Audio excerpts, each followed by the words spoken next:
শেক্সপিয়ারের Hamlet নামটা শুনলেই চোখের সামনে ভেসে ওঠে এক মহাকাব্যিক ট্র্যাজেডি। আমাদের আজকের এই এক্সপ্লেনারে আমরা শেক্সপিয়ারের সবচেয়ে বিখ্যাত এই নাটকটির নেপথ্যের ইতিহাস আর এর অত্যন্ত নাটকীয় শুরুর দৃশ্যগুলোর জট খুলতে যাচ্ছি।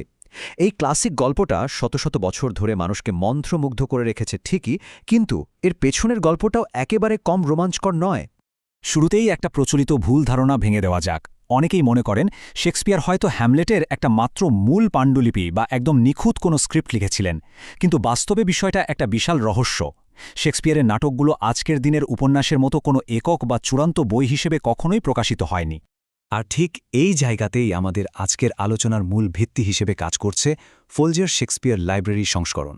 বিশ্বের অন্যতম বৃহৎ প্রাচীন বইয়ের সংগ্রহ থেকে তারা এই বিশাল ধাঁধাটা দারুণভাবে জোড়া লাগিয়েছে।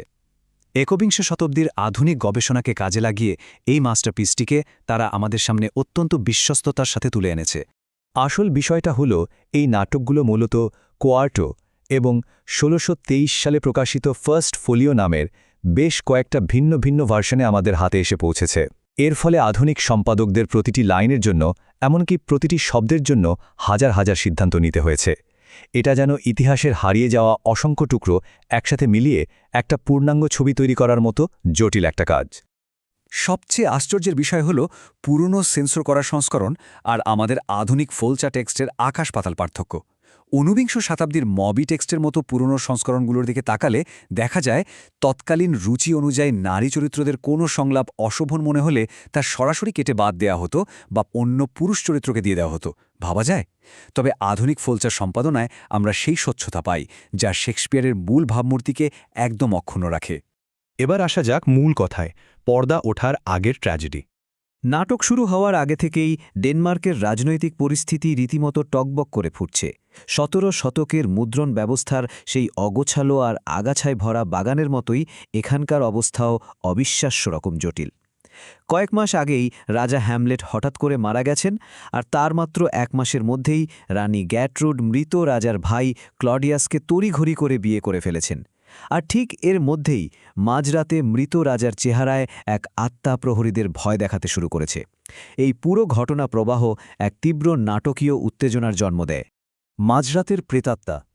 চলুন সরাসরি চলে যাই প্রথম অঙ্কের প্রথম দৃশ্যে। পাণ্ডুলিপির ঐতিহাসিক ভূত থেকে আমরা এবার প্রবেশ করছি এমন এক জায়গায় যেখানে সত্যি একটা ভূত হানা দিয়েছে। এলসিনোর দুর্গের হাড় কাঁপানো ও ভীতিকর পরিবেশ। প্রহরীরা যখন রাতের অন্ধকারে ডিউটি বদল করছে, তখন তাদের কথাবার্তায় এক ধরনের তাৎক্ষণিক ডকুমেন্টারি স্টাইলের রোমাঞ্চকর উত্তেজনা অনুভব করা যায়। প্রহরী ফ্রান্সিসকো কনকনে তীব্র শীতের কথা বলছেন, আর বলছেন তার মনের ভেতরের এক অদ্ভুত অসুস্থতার কথা। কারণ তারা গভীর রাতে এমন এক ভয়ঙ্কর দৃশ্য দেখেছে যা তাদের মানসিকভাবে একেবারে বিপর্যস্ত করে ফেলেছে।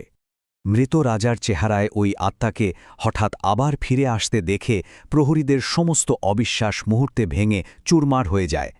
এই অপ্রত্যাশিত আর ভয়ঙ্কর ঘটনায় স্তম্ভিত হয়ে হরাশিও, যিনি কিনা একজন পণ্ডিত মানুষ, তিনি সেই প্রেতাত্মাকে কথা বলার জন্য আদেশ দিতে বাধ্য হন। মৃত রাজার রূপ দেখে তারা এতটাই ঘাবড়ে যান যে হরাশিও বলেই ফেলেন এটি তাকে ভয় ও বিস্ময়ে স্তব্ধ করে দিয়েছে। পণ্ডিত হোরাশিও ঠিকই বুঝতে পারছেন যে এই প্রেতাত্মা এমনি এমনি আসেনি, এটি একটি ভয়ঙ্কর অশনি সংকেত। ডেনমার্ক তখন আক্ষরিক অর্থেই যুদ্ধের দ্বারপ্রান্তে। মৃত রাজা হ্যামলেট একসময় নরওয়ের রাজাকে যুদ্ধে পরাজিত করেছিলেন, আর এখন সেই নরওয়ের যুবরাজ তরুণ ফোর্টিনব্রাস প্রতিশোধ নিতে একদল বিদ্রোহী সৈন্য নিয়ে আক্রমণের পায়তারা করছে। ঠিক এই কারণেই ডেনমার্কে রবিবার বা গভীর রাতেও কোনো বিশ্রাম নেই। চারিদিকে শুধু যুদ্ধজাহাজ আর কামান তৈরির চরম ব্যস্ততা। রাজনীতি এবং একটি বিয়ে, রাজদরবারের নতুন রূপটা ঠিক কেমন, চলুন দেখে নিই। রাতের সেই কনকনে ঠান্ডা আর যুদ্ধের আতঙ্ক থেকে বেরিয়ে প্রথম অঙ্কের দ্বিতীয় দৃশ্যে পা রাখতে নাটকের পরিবেশ সম্পূর্ণ বদলে যায়। আমরা প্রবেশ করি নতুন রাজার আলো ঝলমলে, উৎসবমুখর এবং পুরোদস্তুর রাজনৈতিক একটি রাজদরবারে। এখানে চলছে চরম এক বৈপরীত্য। একদিকে ক্লডিয়াস মুখে ভাইয়ের মৃত্যুর শোক আর নিজের বিয়ের আনন্দ একসাথে মিলিয়ে দারুণ এক রাজনৈতিক বক্তৃতা দিচ্ছেন, আর অন্যদিকে হ্যামলেট তার শোকের কালো পোশাক বা কালির মতো কালো আলখাল্লা খোলার ব্যাপারে সম্পূর্ণ অস্বীকৃতি জানাচ্ছেন। ক্লডিয়াসের চতুর রাজনৈতিক কৌশল আর হ্যামলেটের তীব্র মানসিক যন্ত্রণার পার্থক্যটা এখানে একেবারে স্পষ্ট। নতুন রাজা ক্লডিয়াস কিন্তু অত্যন্ত দক্ষতার সাথে রাষ্ট্রীয় বিষয়গুলো সামলাচ্ছেন। নরওয়ের আক্রমণ ঠেকাতে তিনি খুব সহজেই দূত পাঠাচ্ছেন, পোলোনিয়াসের ছেলে লেয়ার্তেসকে ফ্রান্সে ফেরার অনুমতিও দিচ্ছেন। কিন্তু তিনি অত্যন্ত সুকৌশলে তার শোকাহত ভাতিজা হ্যামলেটকে নিজের চোখের সামনে ডেনমার্ককে আটকে রাখার ফোন দিয়ে আসছেন। তাকে কোনোভাবেই উইটেনবার্গে পড়াশোনা করতে ফিরে যেতে দিচ্ছেন না। শোকাহত যুবরাজ। সবার আড়ালে কেমন আছেন আমাদের প্রিন্স হ্যামলেট? রাজদরবার ফাঁকা হয়ে যাওয়ার পর আমরা হ্যামলেটকে দেখতে পাই একেবারে অন্য রূপে। তার ভেতরের চূড়ান্ত হতাশা আর চারপাশের পৃথিবীর প্রতি তীব্র বিতৃষ্ণা একদম কাছ থেকে দেখার সুযোগ পাই আমরা।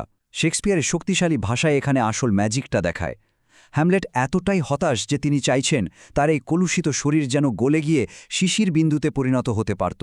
পুরো পৃথিবীটাই তার কাছে একটা আগাছায় ভরা দুর্গন্ধযুক্ত আর জঘন্য বাগানের মতো মনে হচ্ছে। তার আসল যন্ত্রণার কারণটা কি? শুধু তার বাবার মৃত্যুই নয়, বরং তার মায়ের এমন অবিশ্বাস্য দ্রুততায় বিয়ে করে ফেলাটা। অন্ত্যেষ্টিক্রিয়ার সময় যে জুতো পরে তিনি কেঁদেছিলেন, সেই জুতো পুরনো হওয়ার আগেই তিনি এমন একজনকে বিয়ে করেছেন যার সাথে মৃত রাজার কোনো তুলনায় চলে না। এই কলঙ্কিত দ্রুততা হ্যামলেটকে মানসিকভাবে একেবারে চূর্ণবিচূর্ণ করে দিয়েছে। আর ঠিক এই চরম হতাশার মুহূর্তেই হোরাসিও এসে হাজির হন। তিনি হ্যামলেটের এই অন্ধকার চিন্তায় বাধা দিয়ে সেই ভূতির ভয়াবহ খবরটা ধাপে ধাপে প্রকাশ করেন।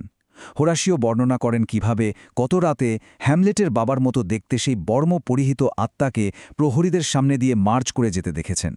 খবরটা শোনার পর নাটকের উত্তেজনা যেন এক লাফে বহুগুণ বেড়ে যায়। সব শুনে হ্যামলেট উপলব্ধি করেন যে তার বাবার আত্মা যুদ্ধ সাজে সজ্জিত হয়ে ঘুরে বেড়াচ্ছে। এর মানে দাঁড়ায় কোথাও কোনো বড় ধরনের ষড়যন্ত্র বা খুনের ইঙ্গিত লুকিয়ে আছে। আমাদের আজকের আলোচনা এখানেই শেষ হচ্ছে, কিন্তু একটা প্রশ্ন থেকেই যায়। শোকাহত যুবরাজ কিভাবে তার পিতার প্রেতাত্মার মুখোমুখি হবেন? রাতে অন্ধকার থেকে ঠিক কী নির্মম সত্য বেরিয়ে আসবে? প্রেতাত্মার এই ভয়ঙ্কর রূপ দেখে যুবরাজের পর ঠিক কী পদক্ষেপ নেবেন